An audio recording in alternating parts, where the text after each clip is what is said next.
तर बघू शकता फ्रेंड्स तुम्ही, आज मी इथं परत एकदा ही करबणी जी मच्छी असते ती आणली आहे. तुमच्या इथे या मच्छीला काय बोलतात ते तुम्ही मला सांगा.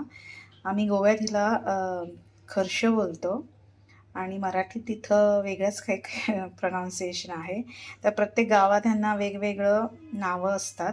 तर तुमच्या गावात त्याला काय बोलतात ह्या मच्छीला तर तुम्ही नक्कीच मला सांगा. आता ह्याच्यापुढे मी ह्याची आमटी करणार आहे कैरी घालून. तर एकदम छान लागते.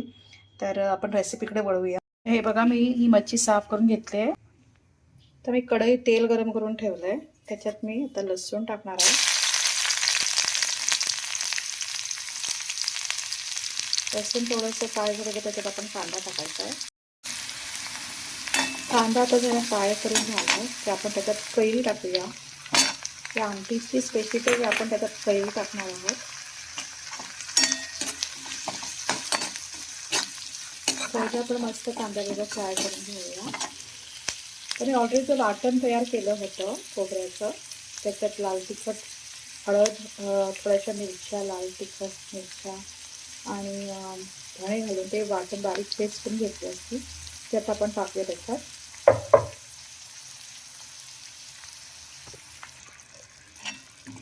बघू शकता आपलं हे कालवण तयार आहे. तर ह्याला आता शिजत ठेवायचं. त्याच्यात मी 2 हिरव्या मिरच्या टाकणार आहे, अजून जरा तिखट व्हायला. असं तुम्हाला पाहिजे तुम्ही टाकू शकता किंवा नाही टाकलं तरीही चालेल. आणि ते शिजत आलं की आपण मीठ टाकणार आहोत त्याच्यात. ऑलरेडी मी कैऱ्यांना मीठ लावलेलं आहे, मच्छीला पण मीठ लावलं आहे, त्याच्यामुळं मीठ टाकताना थोडं कमीच टाकायचं. बघू शकता तुम्ही रस्सा का उकळत चालला तर मी त्याच्यात थोडंसं मीठ टाकते, तर मी ऑलरेडी मीठ टाकलेलं आहे.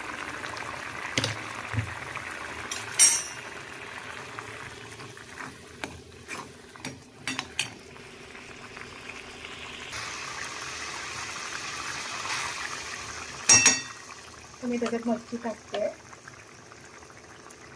थोडी मच्छी मी फ्राय करायला ठेवणार आहे. मुलं जास्त खात नाही त्याच्यामुळे थोडीच मच्छी टाकते रश्श्यात. असं हे पण छान, जास्त पातळ पण नाही करायचा, थोडं जाडच ठेवायचा रस्सा. तर हिला आपण 5-10 मिनटं शिजत ठेवूया रश्श्याला.